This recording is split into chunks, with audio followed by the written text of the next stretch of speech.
قبائلی اضلاع اور اس سے متصل خیبر پختونخوا کے بندوبستی علاقوں میں امن و امان ایک سنگین مسئلے کی صورت اختیار کر گیا ہے، لیکن معاملہ یہاں تک بھی محدود نہیں ہے، بلکہ لگتا یہی ہے کہ پورے ملک میں یہ لہر پھیل گئی ہے اور کراچی میں بھی ایک ڈی ایس پی کو نامعلوم افراد کی طرف سے گولیوں کا نشانہ بنایا گیا۔ آج کے جرگے میں ہم یہ جاننے کی کوشش کریں گے کہ ان علاقوں میں کیا حالات واقعی خراب ہیں، اور اگر خراب ہیں تو اس کی وجوہات کیا ہیں اور اس کے حل کے لیے کیا کیا جا سکتا ہے۔ ہمارے ساتھ ان علاقوں پہ گہری نظر رکھنے والے یا ان علاقوں سے تعلق رکھنے والے ممتاز صحافی موجود ہے۔ جناب طاہر خان صاحب کسی تعارف کے محتاج نہیں ہیں، احسان ٹیپو محسود اور افتخار فردوس صاحب اور رسول داوڑ صاحب ہمیں جوائن کر رہے ہیں پشاور سے۔ تو طاہر خان صاحب، سب سے پہلے آپ بتائیے کہ حالات واقعی خراب ہیں اور خرابی کی نوعیت کیا ہیں؟ میرے خیال میں حالات ٹھیک نہیں ہیں، اور بنو کا حملہ اگر ہم چند دن پہلے والا دیکھیں تو جانی نقصان 8 خود ISPR نے اس کی تصدیق بھی کی ہے، پھر کافی سارے لوگ اس میں زخمی بھی تھے۔ اور بنو کے حملے سے پہلے باجوڑ میں سابق سینیٹر کو اس پہ حملہ ہوا، ضمنی انتخاب تھا صوبائی اسمبلی کا، اور یہاں 10 لوگوں نے حملہ کیا بنو میں۔ باجوڑ میں اگر روڈ سائڈ سڑک کے کنارے بم بھی تھا تو وہ بھی ایک بندے کا کام نہیں، ایک بندہ رکھتا ہے، دوسرا اس کو ریموٹ کنٹرول سے اس کا دھماکہ کرتا ہے، ایک بندہ ریکی کرتا ہے، دوسرا بم کہیں بناتا ہے۔ اور میں نے سنا ہے یہ جو سینیٹر کی فیملی سے یہاں اسلام آباد میں چند دن پہلے، تو وہ کہہ رہے تھے کہ ایک راکٹ ٹائپ ایک بڑا بم تھا۔ تو بہرحال خیر، اور کراچی میں چند دن پہلے ایک پولیس آفیسر کو وہ قتل ہوا، تو بعد میں TTP نے کالعدم نے ذمہ داری بھی قبول کی۔ تو میرے خیال میں مشکلات پاکستان کے لیے بڑھ گئے ہیں، سیکیورٹی خدشات بڑھ گئے ہیں، اسی وجہ سے فوجی اور سیاسی قیادت نے نئے اور بڑے آپریشن کا فیصلہ کیا۔ انہوں نے بھی محسوس کیا کہ حالات ٹھیک نہیں ہیں۔ دوسری بات، میری نظر میں TTP یا دوسرا حافظ البادر گروپ وہ مضبوط ہوئے ہیں، اور مضبوط میری نظر میں اس لیے ہوئے ہیں کہ اب ماضی کی طرح نہ ان پہ کوئی ڈرون حملہ کرتا ہے امریکیوں کا۔ امریکی پہلے اس کو مارتے تھے، بیت اللہ کو 2009 میں مارا، حکیم اللہ کو مارا، پھر مولوی فضل اللہ کو مارا، 3 امیر تو امریکی نے، کافی سارے اور بھی لوگ بھی ہیں۔ وہ اب خطرہ نہیں رہا، کیونکہ TTP کہہ رہے کہ ہم محدود ہیں۔ اس وقت تو وہ امریکیوں کے ساتھ مل کر کے امریکیوں کے خلاف لڑ رہے تھے۔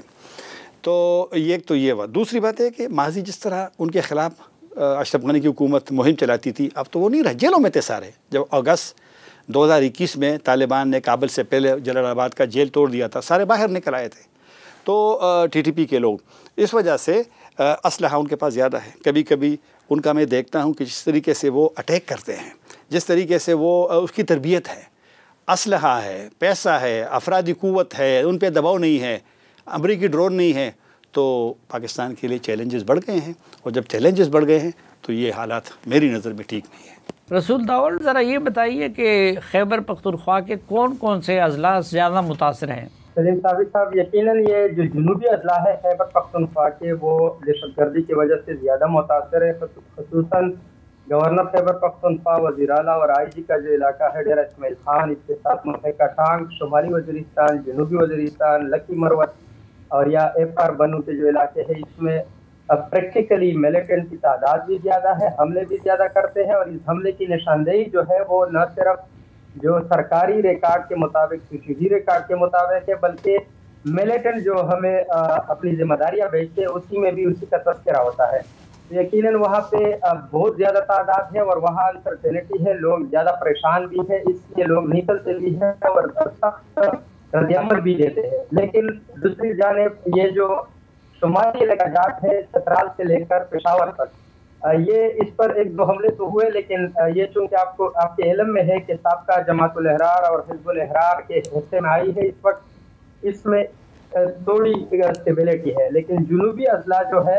اس میں اسٹیبلٹی نہیں ہے، اور کافی حد تک یہاں پہ حملے ہوتے ہیں، ٹارگیٹ کلنگ بھی ہوتی ہے، پولیس کو بھی نشانہ بنایا جاتا ہے، اور اس میں سب سے بے بس جو ہے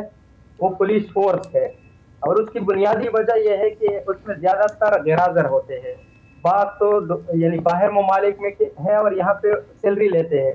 بعض اپنے گھر پہ بیٹھے سیلری لیتے ہیں لیکن ڈیوٹی پہ نہیں جاتے۔ جب شمالی وزیرستان کی مثال لیتا ہوں، 3500 سے زائد پولیس اہلکار ہے، لیکن اس میں بمشکل 400 500 یا 600 پولیس اہلکاران ڈیوٹی ہوتے ہیں، باقی سب غیر حاضر ہوتے ہیں اور اس کو تنخواہ کٹوتی کے بعد ملتی ہے. جب آپ کا فورس چیک پوسٹ پہ یا اپنی جگہ پہ موجود نہ ہو تو لازم اسپیس پیدا ہوتا ہے اور اس اسپیس کو اچیو کرنے کے لیے لوگ تیار بیٹھے ہیں. دوسری جانب یہ کہ جو ضرب عضب آپریشن ہوا اس سے قبل جو مقامی لوگ تھے اس کی جو ملیٹنٹ کے ساتھ ہم آہنگی تھی یا جو اس کے ساتھ قربت تھی وہ اس میں کمی ضرور آئی ہے، لیکن اس کو اچیو کرنے کے لیے خصوصاً پولیس فورس وہ نتائج نہ دے سکی، جس کی وجہ سے فار ایگزامپل ایک ٹارگٹ کلنگ کا واقعہ ہوا. کسی ٹارگٹ کلنگ کے واقعے کی تفتیش نہیں کر رہے. اگر کسی کی تفتیش ہو جاتی شاید، بلکہ اکثر اس میں یہ بھی ہے کہ وہ ذاتی دشمنیاں ہے، تو لوگوں کو پتہ چلتا اور یہ پروپیگنڈا بھی نہ ہوتا اور ایک نہج پہ چلا جاتا. لیکن بدقسمت یہ ہے کہ تفتیش، تحقیق اور جیو فینسنگ، جیو فرانسک یہ چیزیں نہیں ہوتی اور وہاں پہ ان ڈی پی اوز کو بھیجا جاتا ہے قبائلی اضلاع میں اور جنوبی اضلاع میں، جو سزا کے طور پر جس کو بھیجا جاتا ہے. جو اہم لوگ ہوتے ہیں اس کو یہاں پہ شاور یا دیگر جو منافع بخش علاقے ہیں اس میں بھیجے جاتے ہیں. تو یہ مسئلے کا اصل میرے خیال میں وجہ یہی ہے.